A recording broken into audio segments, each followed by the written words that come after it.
నేను ఈ మధ్య కాలంలో కైండ్ ఆఫ్ పాడ్కాస్ట్ చూసినప్పుడు కొంచెం ఫ్రస్ట్రేషన్ ఫీల్ అయ్యాను. ఎందుకంటే అందరి లైఫ్లో అంత సక్సెస్ నడవట్లేదు రైట్ నౌ.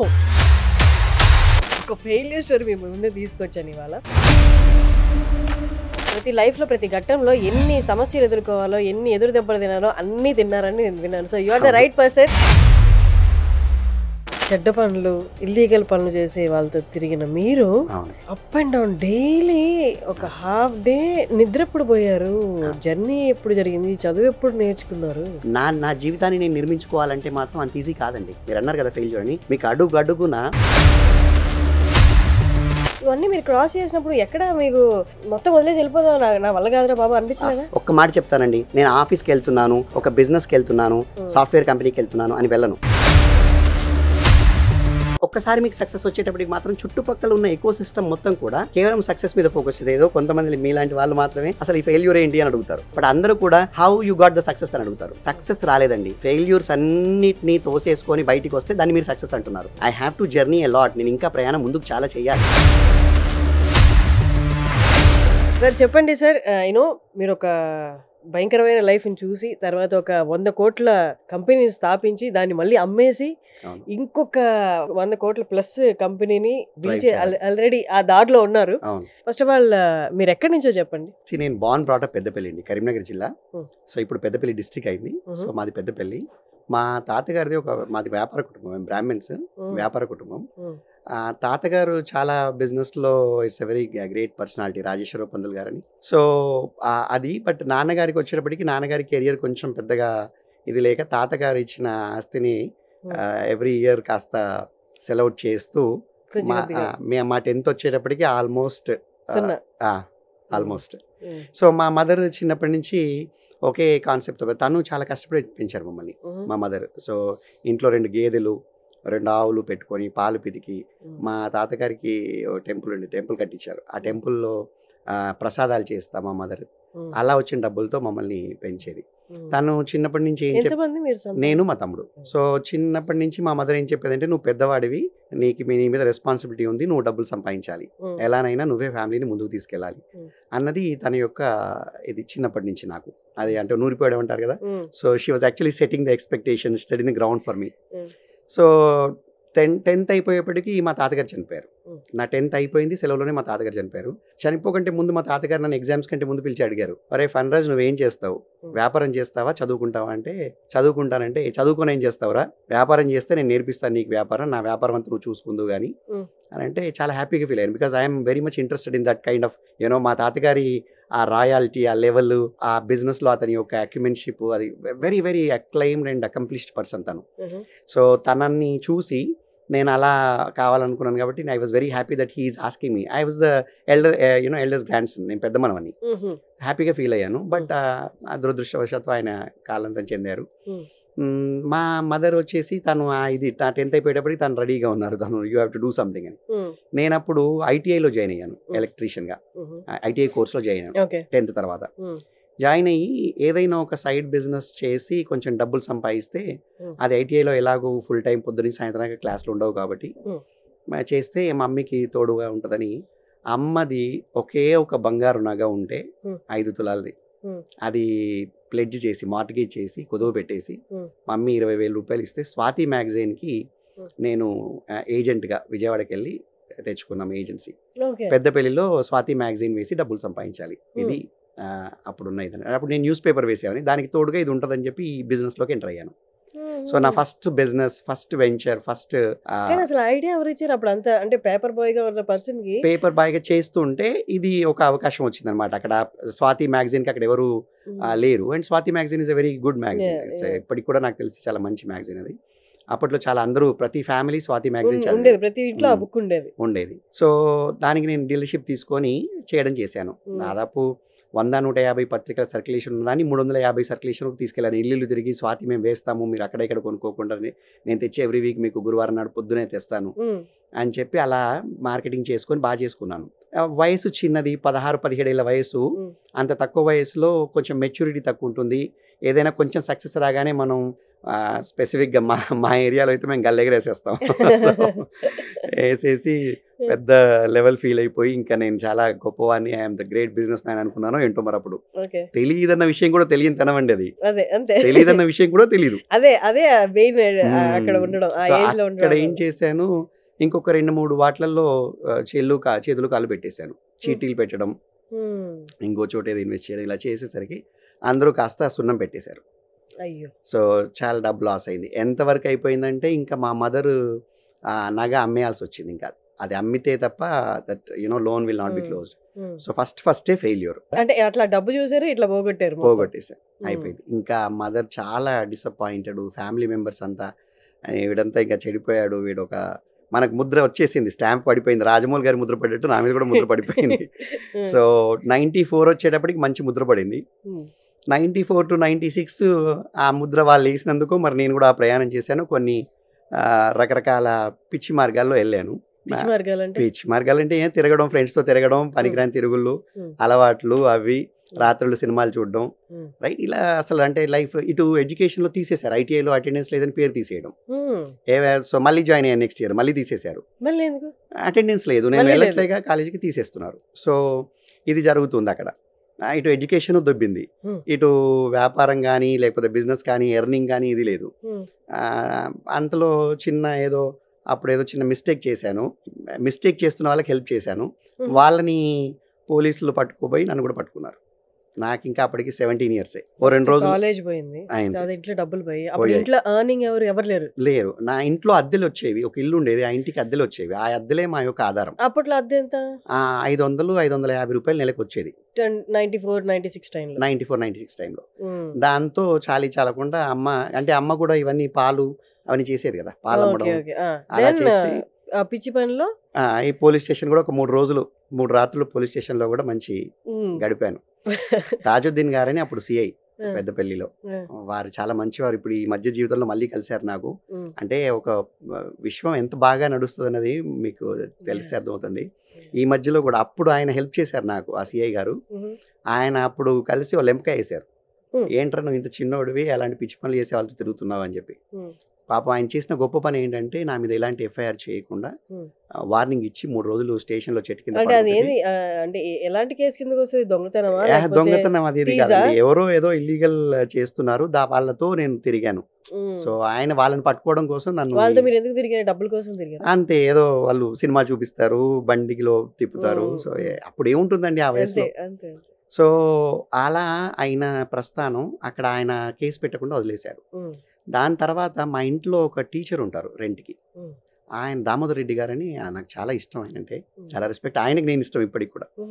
ఆయన ఒకరోజు చెప్పారు, గవర్నమెంట్ జాబ్ అప్పుడు 18 అప్పుడే క్రాస్ అయ్యాయి, గవర్నమెంట్ జాబ్స్ పడ్డాయి. నేను ఈ మధ్యలో ఏం చేశానంటే ఒక టైప్ రైటింగ్ హయ్యర్ పాస్ అయిపోయాను. ఇంగ్లీష్లో లోయర్ అండ్ హయ్యర్ పాస్ అయిపోయాను. 10th అయిపోయింది, లోయర్ హయ్యర్ పాస్ అయ్యాను. ఆయన ఏమన్నారంటే, ఫనీ కోర్టులో జాబ్స్ పడ్డాయి, నీకు టైప్ ఉంది కదా, ఎల్డీసీ అండ్ దీని తర్వాత అదేంటండి అటెండర్ పోస్టులు పడ్డాయి, చెప్రాసి పోస్టులు, ఎల్డీసీ పోస్టులు పడ్డాయి, వెళ్ళి అప్లై చేయన్నారు. చూడండి ఎంత దురదృష్టం అంటే, అప్లై చేయడానికి కరీంనగర్ హెడ్ క్వార్టర్కి వెళ్తే, మేము పెద్దపల్లి, కరీంనగర్కి వెళ్ళాలి, కరీంనగర్ జిల్లా కోర్టులో వెళ్ళి మీరు అప్పుడు అప్లై చేయాలి. ఇలా ఇంటర్నెట్లో ఆన్లైన్ అప్లికేషన్ లేవు కదా. అప్లై చేయడానికి వెళ్తే పోస్టల్ స్ట్రైక్ వల్ల మీకు register post with acknowledgement due పెట్టాలి. మీరు ఒక ఉద్యోగానికి గవర్నమెంట్లో అప్లికేషన్ పెట్టాలంటే వాళ్ళు మీకు రేపు ప్రతి రిప్లై పంపాలంటే వాళ్ళు డబ్బులు పెట్టుకోరు కదా. అందుకని మీరే ఒక 21 రూపాయల స్టాంపులు పెట్టి register post with acknowledgement due cover పెట్టి అందులో పెట్టాలి ఉద్యోగం అప్లికేషన్లో. స్టాంపులు దొరకవు, స్ట్రైక్ లో ఉన్నారు, పోస్టల్ స్ట్రైక్. ఇంకా అక్కడ ఇక్కడ తిరిగి అక్కడ ఇక్కడ బ్లాక్ లో వాళ్ళని వీళ్ళని అడుక్కొని ఒక రోజంతా తిరిగితే 21 రూపాయల స్టాంపులు దొరికాయి. ఆ స్టాంపులు పెట్టి ఇంకా రేపు పొద్దున ఈరోజు సాయంత్రం లాస్ట్ డేట్ అంటే ఈరోజు మధ్యాహ్నం అనుకుంటా, అలా అది అప్లై చేసి వచ్చాను. వచ్చాక 2 monthsకి ఇంటర్వ్యూ కాల్ లెటర్ వచ్చింది. ఎల్డీసీకి రిటర్న్ టెస్ట్ రాయమన్నారు, రాశాను. తర్వాత అటెండర్కి ఓరల్ టెస్ట్కి పిలిచారు. అటెండర్కి రిటర్న్ టెస్ట్ ఏం లేదు నాకు తెలిసి, నాకు గుర్తున్నంత మటుకు. అది చేశాను. చేస్తే ఆ సెలక్షన్ ఏమైందో తెలియదు, ఇంటర్వ్యూ ప్రాసెస్ అంతా రెండింటికి అయిపోయింది. సెలక్షన్ ఏమైందో తెలియదు. కరీంనగర్లో 96లో బెయిల్ కుంభకోణం జరిగింది కోర్టులో. అదొక స్కామ్ జరిగింది కోర్టులో, బెయిల్ కుంభకోణం అని ఒక కుంభకోణం జరిగింది కోర్టులో. ఒక చిన్న అలజడి, ఆ అలజడి వల్ల ఈ హైరింగ్ ఆపేశారు. అసలు ఇంకా నాకు అర్థం కాలేదు ఎట్లా అంటే అసలు అప్లై నార్మల్ గా చేసిందే. ఇంటర్వ్యూలు అంటుంటారు అనమాట, మా రాజమౌళి మూవీలో ఉన్న ట్విస్ట్లన్నీ ఉన్నాయి. అసలు చెప్తున్నా కదండి, జీవితం ఒక పోరాటం అండి. పోరాటం చేస్తూ చేస్తూ వచ్చాను. ప్రతి అడుగులో మీకు పోరాటం లేకుండా, నేను ఫైట్ చేయకుండా, దెబ్బ తినకుండా నెక్స్ట్ మెట్ ఎక్కింది లేదండి, ఇప్పటివరకు ఎక్కింది లేదు.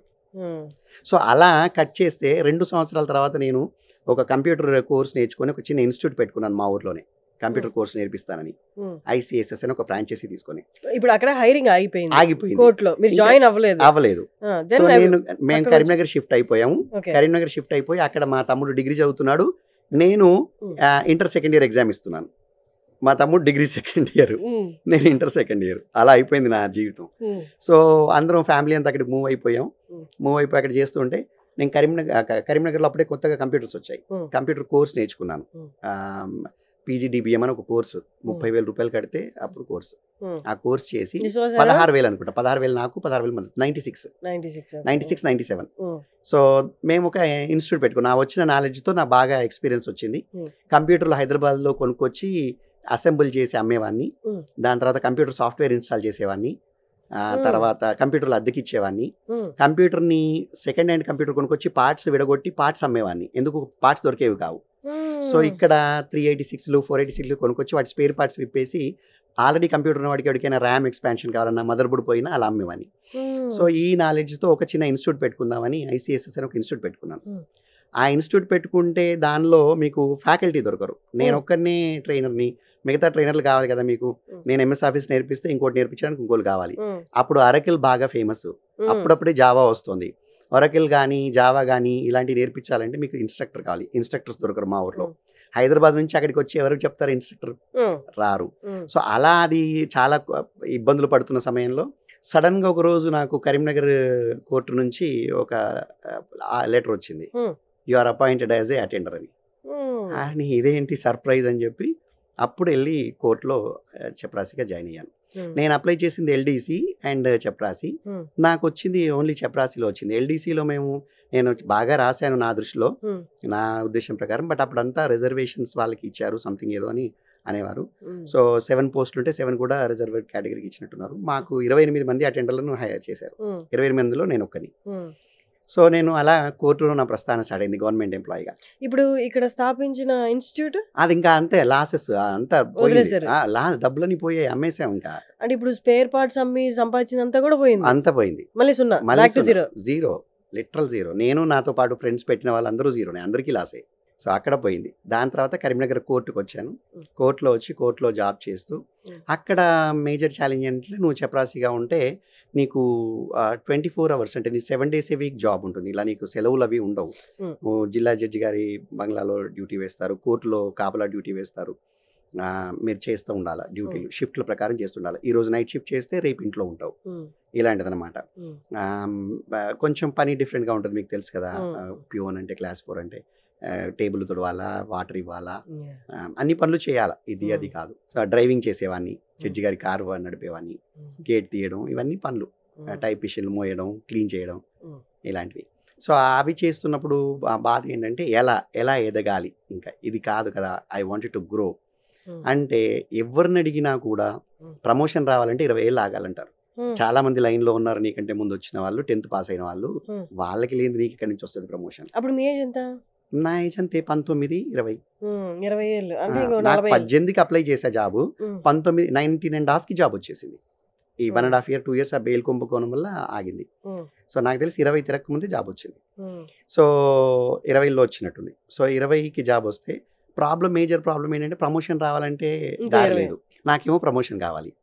సో టైప్ ఉంది నాకు, కానీ టైప్కి కూడా అక్కడ అంత ఈజీగా అవకాశాలు లేవు టైప్ వచ్చిన వాళ్ళకి. సో తిరిగి ఎలా అంటే ఒక్కతను చెప్పాడు, నువ్వు షార్ట్ హ్యాండ్ ఎవరు నేర్చుకోవట్లేదు, అంతా కంప్యూటర్ యుగం వచ్చింది, షార్ట్ హ్యాండ్ నేర్చుకుంటే మాత్రం ప్రమోషన్ వస్తుంది. సరే ఈ షార్ట్ హ్యాండ్ నేర్పించే వాళ్ళు ఎవరు ఉన్నారని కరీంనగర్లో చూస్తే, ఆ కరీంనగర్లో షార్ట్ హ్యాండ్ నేర్పించే వాళ్ళందరూ కూడా ఇంకా నేర్పించడం మానేశారు. అప్పటికే ఇన్స్టిట్యూట్లన్నీ మూతపడుతున్న సమయం. ఎందుకు?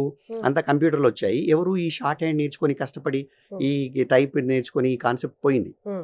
సో వెతుకుతూ ఉంటే నాకేమో డిపార్ట్మెంట్లో అది అవసరం. అది ఉంటే నాకు ప్రమోషన్ వస్తుంది. వెతుకుతుంటే ఒక సంవత్సరం తర్వాత నాకు ఆయన చాలా మందిని అడిగాను, చాలా అవమానించారు అందరూ. నువ్వు ఆఫ్టర్ ఆల్ అటెండర్వి, మేము డిప్లొమాలు చేసినప్పుడే మాకు సంవత్సరం పాటు ప్రాక్టీస్ చేస్తే రాలేదు, నువ్వు అటెండర్ వెదవి, నీకెలా వస్తుంది షార్ట్ హ్యాండ్, నువ్వు పాస్ కాలేవు, అది చాలా టఫ్ ఉంటుంది. ఇలా అవమానించిన వాళ్ళు, డిమోటివేట్ చేసిన వాళ్ళు, నెగ్లెక్ట్ చేసిన వాళ్ళు, ఇలా రకరకాల హ్యూమిలియేషన్స్ అవన్నీ అయినా కూడా నేను మాత్రం నాకు ఒక క్లారిటీ, ఇది తెచ్చుకోవాలి అని వెతుకుతుంటే వెస్ట్ మారేడుపల్లిలో ఒకతను షార్ట్ హ్యాండ్ నేర్పుతున్నాడని తెలిసింది, హైదరాబాద్లో. నేను కరీంనగర్ ఉండేది. సో చూస్తే పేపర్ యాడ్ చూసి వెళ్ళాను అతని దగ్గరికి. వెళ్తే 6 months పడుతుంది అన్నాడు. నేను నాకు 6 months టైం లేదు, 45 రోజుల్లో నేర్పిస్తావా? 45 లెసన్స్ 45 రోజులు అంటే అదేమన్నా అంత ఈజీగా వచ్చేది అనుకుంటున్నావు అంటే, నీ ప్రాబ్లం ఓన్లీ నేర్పడమే, నేర్చుకోవడం నా ప్రాబ్లం. నీ పని అంతే, నేర్చుకోవడం నేను నేర్చుకుంటాను, నేర్చుకుంటానా అది నా శక్తి, గ్రాఫ్ చేస్తానా చేయనా నా పట్టుదల. సో అది నా మీద వదిలేసాను. కానీ లీవ్స్ దొరకదు కదా, 7 days వర్క్ కదా. So I will come they. So అని చెప్పి ఆయనతో ఒప్పించుకొని అతను అన్నాడు, మరి 6 నెలల ఫీజు ఒకటేసారి 6,000 ఇచ్చేయాలన్నాడు. ఇచ్చేస్తా అని చెప్పా. అది నా 3 నెలల జీతం ఇస్తా అని చెప్పి కరీంనగర్కి వెళ్ళి మస్తానమ్మ గారిని, మా జిల్లా జడ్జి గారు, ఆవిడ చాలా గొప్ప ఆవిడ, నాకు ప్రమోషన్ రావడానికి వన్ ఆఫ్ ద రీజన్ తను. ఆవిడని వెళ్ళి అడిగాను, మేడం నేను ఇలా హైదరాబాద్ వెళ్ళి నేర్చుకుంటా అనుకుంటున్నాను, నాకు రాత్రి కాపలా డ్యూటీ మాత్రమే వేయండి, పగలు నేను వెళ్ళి నేర్చుకుంటాను. రాత్రి వచ్చి కోర్టులో ఎవరో కాపలా పడుకోవాలి, గార్డ్ డ్యూటీ అంటారు. మీరు పొద్దున్నే లేసి ఫ్లాగ్ వేయడం, వాటర్ పెట్టడం, ఇవన్నీ కోర్టులో ఎవరు దొంగలు అవి రాకుండా చూడడం, గేట్ తీయడం, ఇది ఆవిడ ఇచ్చింది. 45 days నాకు అవకాశం ఇచ్చింది ఆవిడ. ఆ డ్యూటీ వేస్తే నేను రోజు పొద్దున్నే హైటెక్ సిటీలో హైటెక్ బస్ ఎక్కి ఓ పాస్ తీసుకున్నాను. 7 daysకి ఓ పాస్ ఉండేది అప్పట్లో. ఆ పాస్ తీసుకొని పొద్దున్నే 6 o'clock అన్ని పనులు కంప్లీట్ చేసుకొని కోర్టులో బస్ ఎక్కేసి కరీంనగర్లో 9-9:30 కల్లా Hyderabad west Marredpally Jubilee bus స్టాండ్లో దిగడం, వెస్ట్ మారేడుపల్లి 10 గంటలకు వెళ్ళడం, 10 నుంచి 4 వరకు నేర్చుకోవడం, 4 గంటలకు బయలుదేరి 5 గంటలకల్లా మళ్ళీ జూబ్లీలో బస్ ఎక్కడం, రాత్రి 8 కల్లా కరీంనగర్, 8 గంటలకల్లా డ్యూటీ స్టార్ట్, రాత్రంతా ప్రాక్టీస్ చేయడం. ఇది ఒక 45 రోజులు చేశాను. తర్వాత 6 months తర్వాత ఎగ్జామ్ వచ్చింది.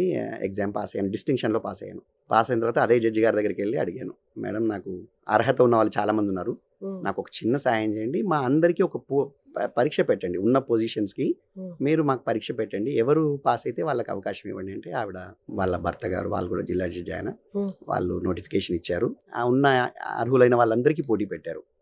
ఈశ్వరుడి దయ వల్ల నేను ఫస్ట్ వచ్చాను. అందులో ఫస్ట్ వస్తే నాకు ప్రమోషన్ ఇచ్చారు. సో అలా నా ప్రమోషన్ స్టార్ట్ అయింది. చెడ్డ పనులు, ఇల్లీగల్ పనులు చేసే వాళ్ళతో తిరిగిన మీరు అప్ అండ్ డౌన్ డైలీ ఒక హాఫ్ డే నిద్ర ఎప్పుడు పోయారు? జర్నీ ఎప్పుడు జరిగింది? చదువు ఎప్పుడు నేర్చుకున్నారు? ఇప్పుడు అంత పట్టుదల ఉండేదండి, కసి ఉండేది. ఇంకా అది కాదు జీవితం అని మనం ఒకసారి వదిలేసి నేను మారాలి, నేను ఎదగాలి అనుకున్న తర్వాత మనకి కోర్టులో జాబ్ వచ్చింది. ఇంక ఇక్కడి నుంచి బిల్డ్ చేయాలి ఎలానైనా అన్న ఒక తాపత్రయం. కానీ బిల్డ్ చేయాలి, నా జీవితాన్ని నేను నిర్మించుకోవాలంటే మాత్రం అంత ఈజీ కాదండి. మీరు అన్నారు కదా ఫెయిల్యూర్ అని, మీకు అడుగున అంటే నేను మీకు చెప్తానండి ఫెయిల్యూర్ గురించి. మీరు అన్నారు కాబట్టి చెప్తాను. ఇది నేను చెప్పే స్టోరీ నా ఎంప్లాయీస్కి, నా ఫ్లోర్ మీద, నా పాత కంపెనీలోనైనా కొత్త కంపెనీలోనైనా చెప్పే స్టోరీ. ఒక వ్యక్తి తను ఏదైనా ఒక సంకల్పం చేసినప్పుడు, నేను ఇది సాధించాలి, సపోజ్ ఇప్పుడు మన దగ్గర 100 రూపాయలు ఉన్నాయి, నేను ఒక 10,000 సంపాదించాలి, లేదా మన దగ్గర ఒక చిన్న ఆల్టో కారు ఉంది, ఒక క్రెటా కారు కొనుక్కుంటాను, ఒక బెంజ్ కొనుక్కుంటాను అని ఆశపడ్డప్పుడు, లేదా మీరు ఒక చిన్న కొట్టు ఉంది, పాన్ షాప్, ఒక చిన్న కిరాణా కొట్టు ఉంది, నేను ఒక పెద్ద సూపర్ మార్కెట్ పెట్టాలి, ఇలాంటి ఒక సంకల్పం చేసినప్పుడు భగవంతుడు మిమ్మల్ని పరీక్ష చేస్తాడు. వీడికి నిజంగా అంత కసి ఉందా, అంత ఎదగాలనుకుంటున్నాడా, వాడికి నిజంగా ఏం చేసినా వదలకుండా, పట్టు వదలకుండా ఇది ప్రయత్నిస్తాడా అని టెస్ట్ చేయడం కోసం మీరు సంకల్పించిన మరుక్షణమే మీకు అన్ని ఎదురు దెబ్బలు ఇస్తాడు. అంటే మీకు ఆ రోజు వరకు హెల్ప్ చేసిన అతను హెల్ప్ చేయడం మానేస్తాడు, మొన్నటి వరకు మీ తోడుగా ఉన్నతను మాయమైపోతాడు, మీ స్నేహితుడు అనుకున్నవాడు మిమ్మల్ని వెన్నుపోటు పొడుస్తాడు, ఉన్న చిన్న కిరాణా కొట్టో, పాన్ షాపో, చిన్న మారుతి కారో, చిన్న 100 రూపాయలు 1000 రూపాయలు అన్నీ పోతాయి, పోయి మిమ్మల్ని మైనస్లోకి తెచ్చి పెడతాడు. అయినా ఇది గుర్తుపెట్టుకోండి, అయినా దిస్ ఇస్ వెరీ ఇంపార్టెంట్, మీ శ్వాస వదిలే వరకు కూడా నేను ఎలా అచీవ్ చేయాలి, నేను అనుకున్న లక్ష్యాన్ని, నేను సంకల్పించిన దాన్ని ఎలా చేయాలి అని కనుక మీ మనసులో ఉంటే, అప్పుడు ఈశ్వరుడు ఏం చేస్తాడు, టక్కున ఓహో ఇంకా వీడు చచ్చినా కూడా ఈ సంకల్పం మానట్లేదని చెప్పి మీకు టక పోయినాయన్నీ వచ్చేస్తాయి, ఇంకా కొత్త కొత్త అవకాశాలు వస్తాయి, మీరు ఎదుగుతారు. ఇది నా జీవితంలో అక్షరాల కొన్ని 100 సార్లు జరిగింది. సో దాని తర్వాత మీకు అక్కడ వచ్చే కష్టాలు వేరు, మీరు డిఫరెంట్ పొజిషన్లో ఉంటారు, డిఫరెంట్ ఇది ఉంటుంది. ఈ మధ్యలో ఏంటి, మళ్ళీ మీకు ఈ ప్రమోషన్ కంటే ముందు పెళ్లి ఒక ప్రాబ్లము, నాకు చదువు లేదు, మా మేనమర్దల్ని పెళ్లి చేసుకోవాలి, ఓకే, ఆమె ఎంసీఏ, నా భార్య ఎంసీఏ శ్రీలత, తన ఎంసీఏ, తనని పెళ్లి చేయాలంటే మా మామగారికి ఇష్టం లేదు. నేను ఇంటర్మీడియట్, నా భార్య ఎంసీఏ, నేను చెప్పరాసి ఆమె సాఫ్ట్వేర్ ఇంజనీరు. అది ఒక పోరాటమే, అది ఒక కష్టమే. అలా ఇష్టపడ్డాను, అడిగాను నన్ను పెళ్లి చేసుకుంటావా అని. మేనమరదలే, బయట అమ్మాయి కాదు. చేసుకుంటా అంది. కానీ వాళ్ళ నాన్న ఒప్పుకోడే, వాళ్ళ ఫ్యామిలీ ఒప్పుకోదే. సో అదొక పోరాటం. అంటే మీకు it's not, I'm just not telling about the career, money, job, ఇది కాదండి. ప్రతి అడుగున మీకు ఒక పోరాటం, ప్రతి అడుగున ఒక ఛాలెంజ్. అడగగానే ఏది రాలేదు, కోరుకోగానే ఏది రాలేదు నా ముందుకి. దానికోసం సాధించి పట్టుదలతో ఎదురొడ్డి పోరాడి దానికోసం ఎన్నో రకాల త్యాగాలో లేకపోతే ఎంతో కష్టమో ఎంతో శ్రమకో ఓడిస్తే తప్ప అది రాలేదు. ప్రతిదాన్ని ట్రేడ్ చేయాల్సి వచ్చింది. ఒకప్పుడు కెరియర్ కావాలన్నప్పుడు ఫ్యామిలీ లైఫ్ని, అంటే నేను కంపెనీ బిల్డ్ చేసేటప్పుడు నా ఫ్యామిలీ లైఫ్ని ట్రేడ్ చేశాను. నా కూతుర్ని, నా భార్యని, మేము చాలా బాగా కలిసి ఉండేది పూణేలో. మేము చాలా టైం స్పెండ్ చేసేది. పూణేలో నా ఐటీ కెరియర్లో నేను, నా భార్య, నా కూతురు, నా తండ్రి, మేము చాలా మంచిగా గడిపాం. అంటే ఫ్రైడే ఈవినింగ్ నుంచే సెలబ్రేషన్, మండే మార్నింగ్ వరకు అసలు ఎలా తిరిగేదో, ఎలా స్పెండ్ చేసేదో, కావాల్సినంత డబ్బు, ఐటీ కెరియర్, ఇద్దరం జాబ్ చేసేవాళ్ళం, ఇద్దరం ఉన్నతమైన పొజిషన్లో ఉన్నాము, ఇద్దరం చాలా డబ్బు సంపాదించేది, లక్షల్లో డబ్బు వచ్చేది, అసలు ఏం చేయాలో తెలియదు. అలాంటిది ఒక కారు వేసుకొని నేను, నా భార్య, నా కూతురు, మా నాన్నగారు తిరిగేది, తినేది హోటళ్ళు, రెస్టారెంట్లు. కానీ ఐటీ కంపెనీ పెట్టిన తర్వాత 2015లో వచ్చి ఇక్కడ కంపెనీ పెట్టిన తర్వాత I had to trade that for all the other things. Company growth కోసం ఇవన్నీ వదిలేయాల్సి వచ్చింది. అది ఎవరు చూస్తారండి, ఎవరు చూడరు. మీరు ఫెయిల్యూర్ అంటే అక్కడ ఫెయిల్యూర్ ఇప్పుడు. అది మీకు కంపెనీ సక్సెస్ అయింది కావచ్చు, కానీ ఫ్యామిలీ లైఫ్, పర్సనల్గా ఎంత నా కూతుర్ని ఎంత మిస్ అయ్యాను, నా వైఫ్ని, వాళ్ళ సుఖాలని ఎన్నింటినీ పక్కకు పెట్టేశాను. నా భార్యకి రుమటాయిడ్ ఆర్థరైటిస్ వచ్చి హాస్పిటల్కి వెళ్ళాలంటే నేను అక్కడ యాక్సిస్ బ్యాంక్తో మీటింగ్లో ఉన్నాను. మా కంపెనీకి ఫండింగ్ చేయడానికి బ్యాంక్ సౌత్ ఇండియా హెడ్ వచ్చాడు, వాళ్ళతో ప్రజెంటేషన్ చేస్తున్నాను. మావిడ అక్కడ పడిపోయింది ఇంట్లో కళ్ళు తిరిగి. I had to send my operations guy, నా ఆపరేషన్స్ మేనేజర్ పంపించి, చూసుకో మా ఆవిడ్ని, నేను తీసుకెళ్ళాను, నువ్వు తీసుకెళ్ళినా అదే డాక్టర్ కదా ట్రీట్ చేసేది, మరి ఇక్కడ ప్రజెంటేషన్ అయితే నేనే ఇవ్వాలి కదా. అంటే మీకు చెప్తున్నా అండి, కష్టాలు it's not about just one thing, it's in multiple areas, multiple angles. మీకు ఫ్యామిలీ నుంచి వస్తాయి, పార్ట్నర్స్ నుంచి వస్తాయి, సుపీరియర్స్ నుంచి వస్తాయి, గవర్నమెంట్ నుంచి వస్తాయి. ప్రతి చోట ప్రతి అడుగులో కూడా మీకు అది కాకుండా ఉండేటందుకే మీకు పరీక్షలు వస్తాయండి. కానీ అయినా చెయ్యాలి, అది కాకుండా ఉండడానికి పరీక్షలు వస్తాయి, అది కాకుండా ఉండడానికి వస్తాయి. కానీ అవ్వడానికి కోసమే నువ్వు అడుగేస్తావు అని తెలిస్తేనే ముందుకెళ్తారు.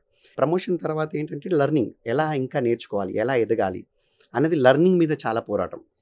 ప్రమోషన్ వచ్చింది అంటే అప్పుడు మీ సాలరీ ఎంత అయింది? 6,000. 2,000 నుంచి 6,000 అయింది.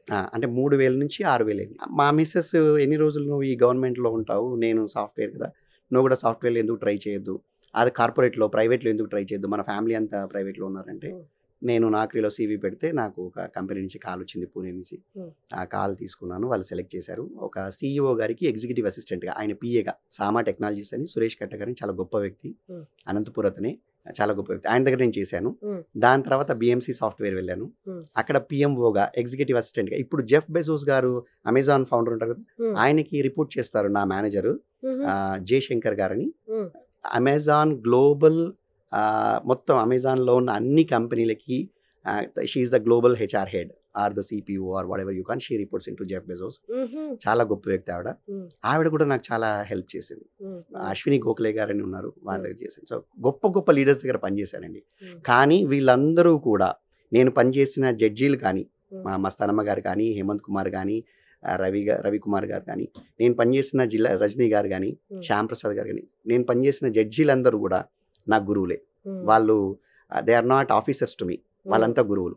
నేను పనిచేసిన ఆఫీసర్స్ ఇక్కడికి ప్రైవేట్లోకి వస్తే నా బాసెస్ అందరూ కూడా, ప్రైవేట్లో మీరు మేనేజర్ అన్నా, బాస్ అన్నా, లీడర్ అన్నా, వాళ్ళందరూ నా గురువులే. ఎవరు నా బాస్ కాదు, నన్ను ఎప్పుడు కూడా అలా ట్రీట్ చేయలేదు, వాళ్ళు నేర్పిస్తా వెళ్ళారు. సో అలా ఐటీలో మేజర్ ఛాలెంజ్ ఏంటంటే అండి, మనం ఛాలెంజెస్ గురించి, ఫెయిల్యూర్స్ గురించి మాట్లాడుకుంటున్నాం కాబట్టి, ఐటీలో వెళ్ళగానే సురేష్ కట్ట గారి కంపెనీలో ఏమైంది, నేనేమో ఇక్కడ గవర్నమెంట్, ఇదేమో ఇక్కడ ప్రైవేటు, ప్రతిదీ నేను ఇక్కడ వర్డ్లో టైప్ చేసేవాడిని, అక్కడ ఆయన ఎక్సెల్లో అడిగేవారు, చాలా ఇబ్బంది అయ్యేది. నేర్చుకోవడానికి రిసోర్సెస్ కూడా అప్పుడు తక్కువ, ఇంత ఇంటర్నెట్ అది లేదు. సో అక్కడ ఆ స్కిల్స్లో గ్యాప్ వల్ల చాలా ప్రాబ్లమ్స్ వచ్చేవి. ప్లస్ మా వైఫ్ ఏమో డే షిఫ్ట్, నేను నైట్ షిఫ్ట్. ఇది ఒక పెద్ద ఛాలెంజ్ అనమాట.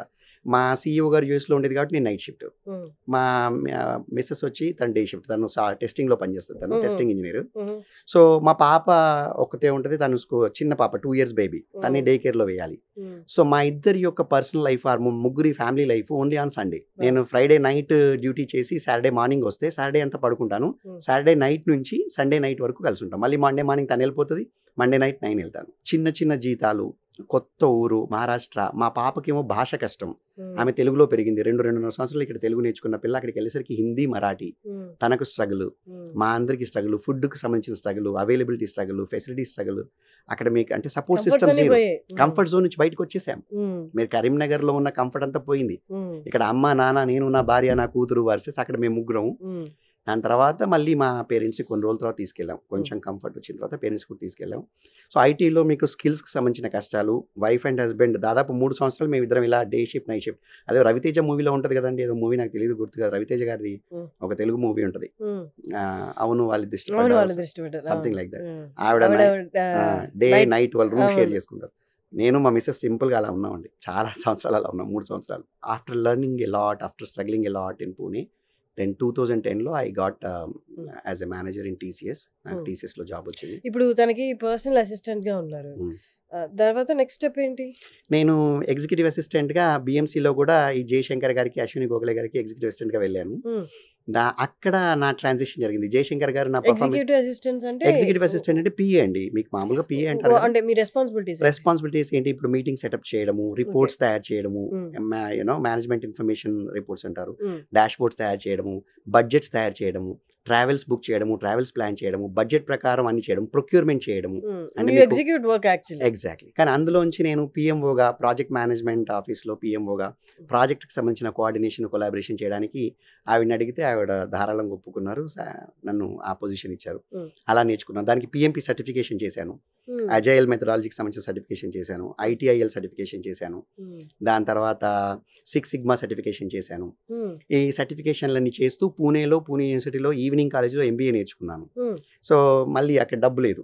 నాకు 15,000 జీతం, మా ఆవిడకి 10,000 జీతం. 25,000 జీతంతో ఎంబీఏ ఎలా చదివేది? మా తమ్ముడు అమెరికాలో ఉంటాడు. వాడికి ఫోన్ చేసరే కాస్త డిస్కంటిన్యూడ్. ఇంటర్ చేశా కదా. ఇంటర్ చేశారు. డిగ్రీ కోర్టులో ఉన్నప్పుడు అంబేద్కర్ యూనివర్సిటీలో, అది మీకు ఆదివారం కాలేజ్ ఉంటుంది, హైకోర్టు పర్మిషన్ తీసుకుని ఒక 3 సంవత్సరాల్లో ఆ డిగ్రీ కంప్లీట్ చేసుకుని ఉట్టి బిఏ అండి, బ్యాచిలర్ ఆఫ్ ఆర్ట్స్, బార్డర్ మార్కులతో పాస్. అంతే. అది మంది పెద్ద అకాడమిక్ బ్యాక్గ్రౌండ్ ఏం లేదు. పూణేలో ఎంబీఏ చేశాను ఈవినింగ్ కాలేజ్లో. సో చేయాలంటే మళ్ళీ డబ్బులకు కష్టం, డబ్బులు లేవు. సో తమ్ముడికి ఫోన్ చేస్తే తమ్ముడు డబ్బులు పంపాడు. అప్పుడు డబ్బులు పంపాలంటే కూడా కష్టమే. అప్పుడు ఏదో వెస్టర్న్ యూనియన్ వెళ్ళి ఫోన్ చేసి పెట్రోల్ పంపుల్లో వెళ్ళి చెప్తే డబ్బులు. మీ తమ్ముడు ఎక్కడ ఉన్నారు? యుఎస్ లో ఉంటారు. వాడు సాఫ్ట్వేర్ ఇంజనీర్. వాడు 2000లోనే వెళ్ళాడు. So is a software engineer. అక్కడ ఇప్పుడు సిటిజన్. వాడు డబ్బులు పంపాడు. వాడు పంపితే I completed my education. So అది అలా ఐటీ కెరియర్ అయిపోయింది. దాని తర్వాత 2015లో I was working as a director in Cognizant.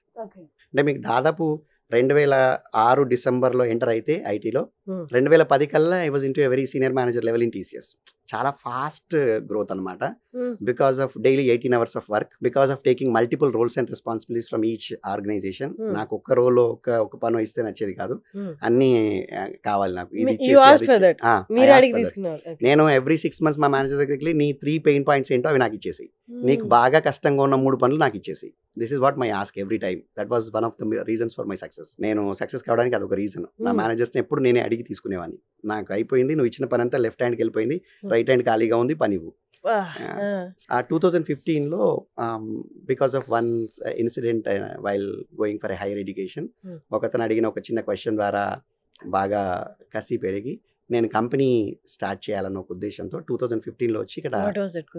మీకు అన్ని రకాల ఎక్స్పీరియన్స్ ఉంది, అన్ని రకాల తెలివితేటలు ఉన్నాయి, కానీ మీరు ఏదైనా కింద నుంచి స్క్రాచ్ నుంచి బిల్డ్ చేశారా? ఉన్న కంపెనీలో టీసీఎస్లో నేను అది పీకాను, బిఎంసీలో ఇది పీకాను, ఇక్కడ అది చేశాను, ఇది చేశాను అంటున్నావు, కానీ అవన్నీ పెద్ద పెద్ద కంపెనీలో అక్కడ అన్ని వసతులు ఉంటాయి, అన్ని వసతులు ఉన్న ప్లేస్లో నువ్వు వెళ్ళి పని చేసావు, అదేం గొప్ప? ఏమైనా కింద నుంచి బిల్డ్ చేసావా అని అడిగాడు ఒక. మండింది. వచ్చి కంపెనీ పెట్టేసా. సో పెట్టేసి 2015లో కంపెనీ పెట్టి ఇంకా అక్కడ ఉద్యోగం చేస్తూనే ఇది ఇక్కడ గ్రౌండ్ సెటప్ చేసుకున్నాను. ఇంకా అక్కడి నుంచి మళ్ళీ ఫెయిల్యూర్ స్టార్ట్. కష్టాలు అంటారా, ఫెయిల్యూర్స్ అంటారా, ఆబ్స్టకల్స్ అంటారా. మనీ చాలా లిమిటెడ్. పార్ట్నర్స్ అందరూ కూడా ఎక్స్పీరియన్స్ ఉన్న పార్ట్నర్స్ కాదు, వ్యాపారం కానీ వ్యాపార దృక్పథం కానీ ఉన్నవాళ్ళు కాదు. అందులో ఒకరో ఇద్దరు కొంచెం వ్యాపారం తెలిసిన వాళ్ళు ఉన్నా, వాళ్ళకి ఏంటంటే నాకు 100 వస్తే 10 పెడతా అనే వ్యాపారం తెలిసిన వాళ్ళే తప్ప 100-200 పెట్టి కూడా మనం కొన్ని రోజులు ఆగి నష్టాల్లో ఉండి కూడా కంపెనీని 100 కోట్లకి నడపొచ్చు. వాళ్ళకు ప్రాఫిట్ ఓరియంటెడ్ బిజినెస్ తెలుసు కానీ వెల్త్ ఓరియంటెడ్ బిజినెస్ తెలియదు. మీకు 2000 సంవత్సరం కంటే ముందు వరకు అంతా కూడా ప్రాఫిట్ ఓరియంటెడ్ బిజినెస్లు, 2000 తర్వాత అంతా కూడా wealth creation. So profit oriented business ఏంటంటే కంపెనీకి 100 రూపాయలు రెవెన్యూ వస్తే అందులో మేము 20 30 మిగిల్చుకొని 80 ఖర్చు పెడతాము ఈజ్ ప్రాఫిట్. ఎప్పుడు ఎంత ప్రాఫిట్ వస్తేనే ఆ కంపెనీకి రెస్పెక్ట్. కానీ మీకు ఒక ఫ్లిప్కార్ట్ చూసినా, ఒక అమెజాన్ చూసినా, ఒక వేరే ఏ స్టార్టప్స్ చూసినా, మీకు ఓయోలు చూసినా, ఏది చూసినా, ఓలాలు ఉబర్లు చూసినా, ఇవన్నీ వెల్త్ క్రియేషన్. వాళ్ళు ఏంటంటే ఒక బ్రాండ్ క్రియేట్ చేస్తారు, ఒక ఎకో సిస్టమ్ క్రియేట్ చేస్తారు, ఒక ఇన్ఫ్రా క్రియేట్ చేస్తారు, కస్టమర్ బేస్ క్రియేట్ చేస్తారు, ఒక ఇమేజ్ క్రియేట్ చేస్తారు వాళ్ళ ప్రోడక్ట్ కానీ సర్వీస్ కానీ. కానీ కంపెనీ మాత్రం నష్టాల్లో ఉంటుంది.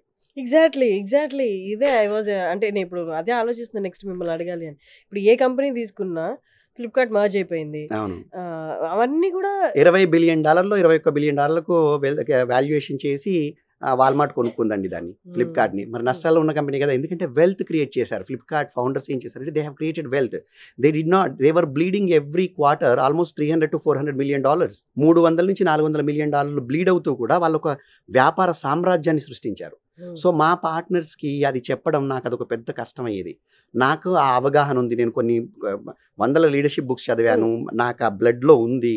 కానీ నా పార్ట్నర్స్కి అవగాహన లేదు. వాళ్ళకి ఎంతసేపు నాకు 10 వస్తాయా 20 వస్తాయా అంటే ఎంత ఉంటారంటే అండి మీకు, అంటే ఒక్కొక్కరిది ఒక్కొక్క అభిప్రాయం. వాళ్ళు తప్పు ఒప్పు అని చెప్పట్లేదు, కానీ వాళ్ళకున్న అవగాహన. వాళ్ళకి ఏంటంటే ఎంప్లాయీకి మనం బాగా డెవలప్ కావడానికి, మీకు ఇప్పుడు సాబ్జీ దేశాయ్ గారని గుజరాత్లో పెద్ద వజ్రాల వ్యాపారం ఉన్నారు కదా, వారు ఇచ్చినట్టుగా నేను మా కంపెనీలో ఎంప్లాయీస్కి కార్లు ఇచ్చేవాడిని. సేల్స్ వాళ్ళకి కానీ ఫైనాన్స్ వాళ్ళకి కానీ వాళ్ళు టార్గెట్స్ అచీవ్ చేసిన, వాళ్ళ కంపెనీకి కాంట్రిబ్యూట్ చేసిన ఐఫోన్లు ఇచ్చేవాడిని. వీళ్ళకి ఏంటంటే వీళ్ళు అంత దిగువ మధ్య తరగతి, నేను వచ్చాను కానీ నా మైండ్ సెట్ పెద్దగా అయింది. వాళ్ళ మైండ్ సెట్ చాలా చిన్నగా ఉండడం వల్ల, వాళ్ళు చిన్న చూపు చిన్న దృక్పథం ఉండడం వల్ల, లేదా వాళ్ళకి ఏదైనా వేరే రీజన్స్ ఉండడం వల్ల అది ఓర్చుకునే వాళ్ళు కాదు. సో నిరంతరం నాకు ఒక సంఘర్షణ, నా పార్ట్నర్స్తో కస్టమర్స్తో సంఘర్షణ. ఇన్వెస్ట్ చేయాలంటే భయం వాళ్ళకి, ఇంకా ఎన్ని రోజులు ఇన్వెస్ట్మెంట్. అండ్ కంపెనీని నేను ఇలా వెల్త్ క్రియేషన్ కోసం నెంబర్ ఆఫ్ ఎంప్లాయీస్ని పెంచడము, లేదా ఆఫీస్ స్పేస్ పెంచడము, ఇన్ఫ్రాస్ట్రక్చర్ పెంచడము, ఇలా చేయడం, వేరే దేశాల్లో వెళ్ళి బ్రాంచీలు పెట్టడం, ఇలాంటివన్నీ చేస్తుంటే వీళ్ళకి భయం అయ్యేది. వీళ్ళని మేనేజ్ చేయాలి, ఇన్వెస్టర్స్ని, పార్ట్నర్స్ని, నాతో పనిచేస్తున్న వాళ్ళని. ఇంకా ఇందులో ఏంటి, ఒక పార్ట్నరు నా భార్య ఫ్రెండ్, వాళ్ళిద్దరు భార్యాభర్తలు, నా భార్యకి ఎంసీఏలో ఫ్రెండ్స్. వాళ్ళు నా కంపెనీలో పార్ట్నర్స్గా వచ్చి నేను ట్రైన్ చేస్తాము, నీకు సపోర్ట్ చేస్తాము, మేమిద్దరం జావాలో టెక్నికల్ ఇంజనీర్స్ మేము సపోర్ట్ చేస్తామని వచ్చి జాయిన్ అయ్యి 3 నెలలకే పని చేయడం తట్టుకోలేక వెళ్ళి పూణేకి వచ్చి నా భార్యని ప్రాధేయపడి మేము స్లీపింగ్ పార్ట్నర్గా ఉంటామన్నారు. అంటే మీకు నడి సముద్రంలో నన్ను వదిలేశారు వాళ్ళు నాకు టెక్నికల్గా సపోర్ట్ చేస్తారని చెప్పి నేను కంపెనీ పెట్టుకున్నాను. వాళ్ళకి వాటా ఇచ్చాను, వాటా ఉంచారు, టెక్నికల్ కాంట్రిబ్యూషన్ ఆపేశారు. అలా కాంట్రిబ్యూషన్ ఆపడము, డబ్బులు చేయకపోవడం. కంపెనీకి లోన్స్ కావాలంటే అందరు పార్ట్నర్స్ మీకు అవి తెచ్చి ఇవ్వాలి, కొలాటరల్ తెచ్చాలి. బ్యాంక్ వాడు తనఖా పెట్టమంటాడు, ఇల్లు స్థలము. అందరు పార్ట్నర్లు ఇవ్వరు. ఇప్పుడు మా మిస్సెస్ వాళ్ళ ఫ్రెండ్ ఇవ్వలేదు, వాళ్ళకి ఇవ్వరు, కానీ వాళ్ళకి వాటా కావాలి, వాళ్ళకి డబ్బులు కావాలి, ప్రాఫిట్లు కావాలి. కంపెనీ అమ్మినప్పుడు ధారాళంగా డబ్బులు తీసుకున్నారు. వాళ్ళు పడ్డ 3 నెలల కష్టమే కంపెనీని బిల్డ్ చేసింది అనుకుంటారు. అంటే రకరకాల మానసిక పరిస్థితులు, రకరకాల ఉద్దేశాలు, రకరకాల భావాలు, అసలు ఒక కంపెనీని ఎలా బిల్డ్ చేస్తారో అన్న అవగాహన లేకపోవడం. ఇలాంటి వాళ్ళందరితో కూడా మీరు నిత్యం పోరాడుతూ, ఇంటర్నల్గా పోరాడాలి స్టేక్ హోల్డర్స్తో, బయట కస్టమర్స్తో పోరాడాలి, ఇలా ఎంప్లాయీస్తో పోరాడాలి. ప్రతి చోట మీకు ఎవ్రీ ప్లేస్ మీరు అడిగినన్ని కష్టాలు వస్తాయి, కొన్నిసార్లు అడగనన్ని వస్తాయి, అడగకుండా కూడా వచ్చేస్తాయి చుట్టాల్లాగా. అలాంటి వాటన్నిటిని నావిగేట్ చేస్తూ మనం ముందుకెళ్తే అప్పుడు ఆ కంపెనీ 100 కోట్లకి. ఈరోజు ప్రతి ఒక్కళ్ళు ఆఫీస్ బాయ్ నుంచి 100 కోట్లు, లేదా గవర్నమెంట్ ఎంప్లాయీ నుంచి 100 కోట్ల కంపెనీ బిల్డ్ చేశారు. 100 కోట్ల కంపెనీని బిల్డ్ చేయడానికి అంటే కొన్ని కోట్ల ప్రాబ్లమ్స్, కొన్ని వందల వేల ఇష్యూస్. కస్టమర్ ఒకతను మా మీద కేసేసాడు. ఒక బంధువుని తీసుకొచ్చి అమెరికా నుంచి నేను మా కంపెనీలో సిటీఓగా ఆపర్చునిటీ ఇచ్చి, నాకు కంపెనీ ఎదుగుదలకి సాయం చేయి, నేను నీకు వాటా ఇస్తాను, అమెరికాలో నీకు ఇంత ఇస్తాను, జీతం ఇస్తానంటే ఆ బంధువు, దగ్గర బంధువు నాకున్న కస్టమర్ని ఎత్తుకొని పారిపోయాడు, నా ప్రాజెక్ట్ని తీసుకెళ్ళిపోయాడు, అంత వెన్నుపోటు పొడిచాడు. అలాంటి వెన్నుపోట్లు ఉన్నాయి. సో అసలు మీకు కష్టాలు అనేటివి అడుగడుగునండి, మీరు అడగండి, నేను చెప్తాను. మీరు ఒక ఏరియా తీసుకోండి, మీరు పీపుల్స్ నా ప్రాబ్లం ఏంటంటే అండి, ప్రతి ఒక్క సక్సెస్ వ్యక్తి వెనకాల అందరూ చూసి అడ్మైర్ అయ్యి, అసలు ఎంత బాగా వచ్చాడు, అతను చూడు అది ఇంత సంపాదించాడు, అతని కారు కొన్నాడు, అతని ఉద్యోగం చేస్తున్నాడు అంటారు. కానీ ఒక్క అడుగు వెనక్కేసి వాళ్ళ వెనకాల ఎన్ని కష్టాలు ఉన్నాయని చూస్తే అసలు కడుపు చించుకుంటే కాళ్ళ మీద పడుద్దండి. అన్ని కష్టాలు ఉంటాయి, అంత ఈజీ కాదు. ఆ కష్టాలని చెప్పిన తర్వాత కూడా నా లైఫ్ కావాలా నీకు అని అడిగితే వాళ్ళు పారిపోతారేమో, వద్దురా బాబు నీ లైఫ్ నాకు అని. అదే కదా ప్రాబ్లం. అందరికీ కూడా people are seeing in money terms, Yeah. People are seeing in luxury terms. అంటే Comforts. వాడికి ఐఫోన్ ఉంది, వాడికి బెంజ్ కార్ ఉంది, వాడికి ఒక పెద్ద విల్లా ఉంది, తర్వాత వాడికి బ్యాంక్ బ్యాలెన్స్ ఉంది, స్థలాలు ఉన్నాయి, పొలాలు ఉన్నాయి, ఇవి చూస్తున్నారు. వీటి వెనకాతల ఉన్న కష్టాలు అవి అసలు ఎన్నిటిని చీల్చుకొని పైకొచ్చాడు, ఎన్నిటిని తోసి రాజని పైకొచ్చాడు, ఎన్ని వచ్చినా తన ప్రయాణాన్ని ఆపలేదు. అంటే మీకు ఒక సేయింగ్ ఉందండి, గెలిచిన ప్రతి ఒక్కడు పడ్డవాడే, Mm. పడ్డ ప్రతి ఒక్కడు గెలవడు.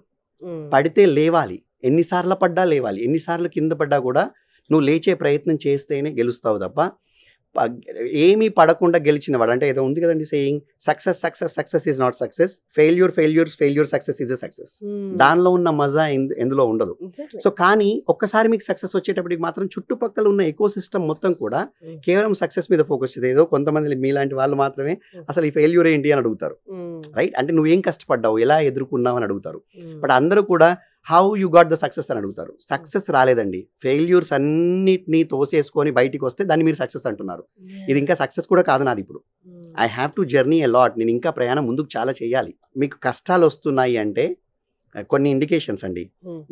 మీరు కరెక్ట్ దారిలో ఉన్నారని Mm. నా ఒపీనియన్ ఇది. Mm. సో ఎవరైనా ఏదైనా నువ్వు ఒక గొప్ప పని నువ్వు చేస్తున్నప్పుడు Mm. నీకు నిజంగా క్లారిటీ ఉండి, Mm. నీకు కసి ఉండి, Mm. నువ్వు ఏదైనా ఒక గొప్ప సంకల్పం పెట్టుకొని ముందుకెళ్తున్నప్పుడు Mm. ఫస్ట్ ఇండికేషన్ ఏంటంటే నీ పక్క వాళ్ళందరూ నవ్వుతారు, నిన్ను నమ్మరు, హేళన చేస్తారు. ఇది మన ఫస్ట్ సొంత వాళ్ళే ఇండికేషన్. first. ఫస్ట్ సొంత వాళ్ళే చేస్తారు. Mm. వాడేం చేస్తాడు అది అంటారు, Mm. అది చేయలేరు అంటారు, Mm. డిస్కరేజ్ చేస్తారు, నవ్వుతారు, లేదా నమ్మకం చూపించరు. ఇలాంటివన్నీ ఉంటాయి ఫస్ట్ ఇండికేషన్. Mm.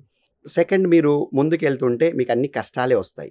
ఏది కూడా మీకు అలా ఎర్రతివాచి పరిచినట్టుగా ఉండదు. Mm. మీరు అనుకున్నది ఏది జరగదు. అంటే అన్ని కష్టాలు వస్తున్నప్పుడు ఎవరైనా, ఈవెన్ నేను కూడా ఫీల్ అయ్యేది, ఫస్ట్ ఆఫ్ ఆల్ ఒంటరిగా ఫీల్ అయిపోతా. అవును, ఎవరు నన్ను నమ్మట్లేదే అన్న నిరుత్సాహం స్టార్ట్ అవుద్ది. అవును, ఎందుకు ఆపేసి వెనక్కి వెళ్ళిపోదామా అనిపిస్తుంది. అవును, లాస్ట్ ఎక్కడో లాగుతూ ఉంటుంది, ఇక్కడ ఉందామా వెళ్దామా ఏంటి నా ఈ లైఫ్ అని చెప్పి నిరుత్సాహంతో ఇంకా అంతే, ఎట్లయితే ఎట్లా అన్న స్టేజ్ వచ్చేస్తుంది. అవును. ఇవన్నీ మీరు క్రాస్ చేసినప్పుడు ఎక్కడ మీకు మొత్తం వదిలేసి వెళ్ళిపోదాం, నా వల్ల కాదురా బాబు అనిపించలేదా? అస్సలండి, నా మీద నాకున్నంత కాన్ఫిడెన్స్ నేను అసలు ఎటువైపు చూడను. నాకు లోపల క్లారిటీ ఉంటే నేను ఏదైనా చేసేస్తాను. అది మీరేమనుకుంటారు, వాళ్ళు ఏమనుకుంటారు. నేను 45 రోజులు అప్ అండ్ డౌన్ చేసినప్పుడు చాలా మంది ఫెయిలియర్స్ కూడా వెనక్కి నెట్టలేదా మిమ్మల్ని? అస్సలు ఇప్పటికి కూడా ఇంకా 100 మీరు ఇంకొక సార్లు 100 ఫెయిల్ అయితే ఇంక నా వల్ల కాదు అనిపించలేదా? లేదు. అది ఏదైనా చెయ్యాలన్న కాంక్ష మీ ఫెయిల్యూర్ కంటే చాలా గొప్పది. ఏదైనా సాధించాలి, ఎదగాలి, ఎలానైనా నేను చెయ్యాలి, నేను అనుకున్న దగ్గరికి వెళ్ళాల్సిందే, నేను అనుకున్న లక్ష్యం చేరాల్సిందే అన్న కాంక్ష చాలా పెద్దది ఉమ్, ఫెయిల్యూర్ కంటే. ఉమ్, ఇదొకటి. ఉమ్, రెండోది ఏంటంటే అండి, మీరు అంటే ఇప్పుడు నేను చూస్తే నా వెనక్కి చూస్తే నేను 45 రోజులు అప్ అండ్ డౌన్ చేస్తాను కోర్టుకి అంటే హైదరాబాద్ కంటే యాక్సెప్ట్ చేయలేదు అందరూ, ఉమ్, నవ్వారు. ఉమ్, అది నిజానికి చాలా దూరంగా ఉందన్నారు. ఉమ్, నేను చేసిన ప్రతి పని, కంపెనీ పెట్టినప్పుడు కానీ, కంపెనీ బిజినెస్ మోడల్ కానీ, మా కంపెనీ ఒక 2 BHKలో ఉండేది. ఉమ్, నేను ఎంజిఆర్ మ్యాగ్నిఫిక్ అని రాయదుర్గంలో ఒక ఐటీ పార్క్ ఉంది, చిన్న ఒక బిల్డింగ్. ఉమ్, అప్పట్లో అది బాగా ఫేమస్. దాని ముందు నుంచి వెళ్తూ మా పార్ట్నర్కి చూపించాను, ఇందులో మనం కంపెనీ పెడతాము, మన కంపెనీ 2 BHK నుంచి ఇందులోకి వస్తుంది, ఉమ్, మనం ఇందులో ఆ అద్దాల లిఫ్ట్లో అలా వెళ్తాం మనందరం కంపెనీ ఓనర్లుగా, ఇక్కడ మనం పెద్ద ఆఫీస్ తీసుకుంటామంటే వాడు నవ్వాడు. ఉమ్. కూర్చోవడానికి సరిగా చైర్ కూడా లేదు మన కంపెనీలో, నువ్వు అందులో ఆఫీస్ పెడతా అంటున్నావురా అన్నాడు. అందులో 7 years ఆఫీస్ నడిపాను నేను. ఇప్పుడు నేను క్యూసిటీలో ఉన్నాను, Aja consulting services. It's 350 seater. Um, so అంటే ఇప్పుడు నేను చిన్న ఆఫీసో ఏదో 2 BHK తీసుకోవాల్సిన అవసరం లేదు. You can do certain things. అంటే నేను ఏదైనా కూడా ఉమ్, చెప్పి చేస్తాను అండి, ఉమ్. ఖచ్చితంగా చెప్పేస్తాను. అదే నా క్వశ్చన్ ఏంటి అంటే, ఇప్పుడు రైట్ నో నేను ఒక కంపెనీ స్థాపించాను, నా మైండ్ ఎప్పుడు ఇప్పుడు అక్కడికి వెళ్ళాలంటే ఇక్కడ ఏం ఎదుర్కొంటున్నాను, ఇవి ఇలా ఎలా సాల్వ్ చేయాలి, ఇక్కడ రైట్ నో ఈ పొజిషన్ ఎలా గెయిన్ చేయాలి, ఎలా విన్ అవ్వాలి అన్న ఉంటుంది. అవును, ఆర్ ఎల్స్ అంటే ఏ దృష్టితో నేను అక్కడ ఏదో నేను ఊహించిన సక్సెస్ పొజిషన్ ఎక్కడుందో తెలుసు, బట్ ఎలా వెళ్ళాలో తెలీదు. అవును, అక్కడ ఉండి అంత కాన్ఫిడెంట్గా ఎలా చెప్పగలరు రైట్ నో ఇక్కడ ఇన్ని ఫేస్ చేస్తున్నా? రైట్. దానికి ఏంటంటే విజువలైజేషన్ అండ్ డ్రీమింగ్ చాలా పనిచేస్తుంది. నేను వాట్ ఐ డూ ఈజ్, నాకు ఏం కావాలో అది నాకు ఫస్ట్ నేను ఫ్యూచర్లోకి వెళ్ళి చూసుకుంటాను. నా కంపెనీని 100 కోట్లు ఎప్పటివరకు చేస్తాను, ఏం చేస్తాను, ఎలా ఒకటి చూసుకొని మళ్ళీ వెనక్కి వస్తాను నా డ్రీమ్ నుంచి. వచ్చి ఇప్పుడు ఇక్కడ రియాలిటీలో ఉంటాను. ఇంకా ఇక్కడి నుంచి అక్కడి వరకు వెళ్ళడానికి ఎన్ని రకాల మీరు కష్టాలు తీసుకురండి, ఎన్ని రకాల అడ్డంకులు తీసుకురండి, ఎన్ని అబ్స్టకల్స్ తీసుకురండి, నాకు తెలుసు ఇవన్నీ టెంపరీ. ఈ రోజున్న కష్టం రాదు. ఒక్క మాట చెప్తానండి, నేను ఆఫీస్కి వెళ్ళేది, నేను ఆఫీస్కి వెళ్తున్నాను, ఒక బిజినెస్కి వెళ్తున్నాను, లేదా నా కార్పొరేట్ ఆఫీస్కి వెళ్తున్నాను, సాఫ్ట్వేర్ కంపెనీకి వెళ్తున్నాను అని వెళ్ళను. నేను ఒక యుద్ధ రంగానికి వెళ్తున్నాను. I'm going to a war zone. అక్కడ డైలీ ఎలా ఉంటుంది? డైలీ యుద్ధానికి వెళ్తానండి, You యుద్ధం don't have కోసమే వెళ్తాను. deviations, you know, if sometimes you crave for everyday I think that family's love, అలా ఏం ఉండదా?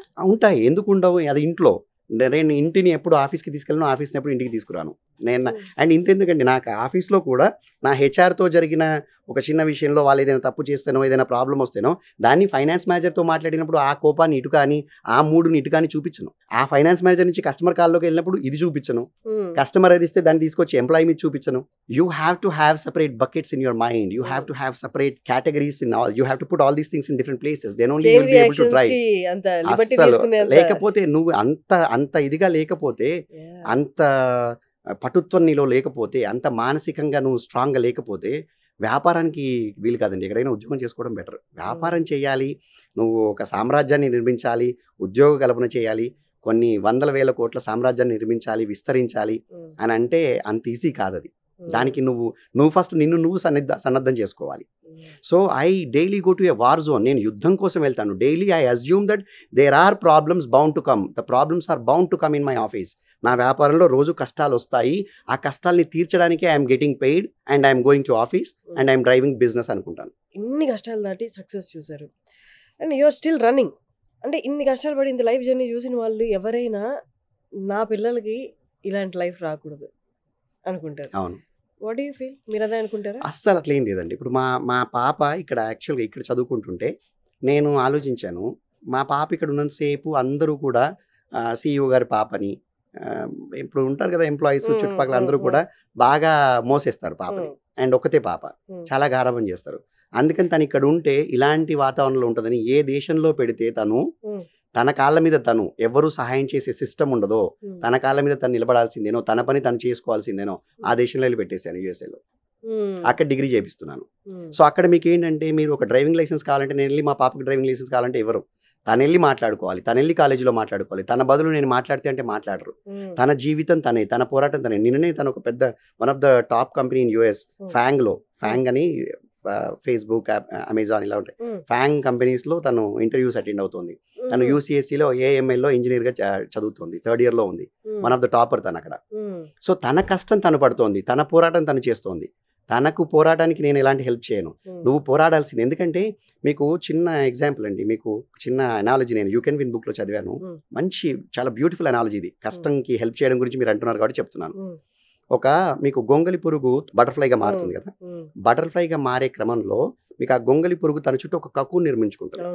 ఆ కకూన్ తను లోపల బటర్ఫ్లైగా మారిన తర్వాత మీకు అది తన రెక్కలతో ఆ కకూన్ని పగలగొట్టుకొని, తను కట్టుకున్న గూడుని పగలగొట్టుకొని పైకి రావాలి.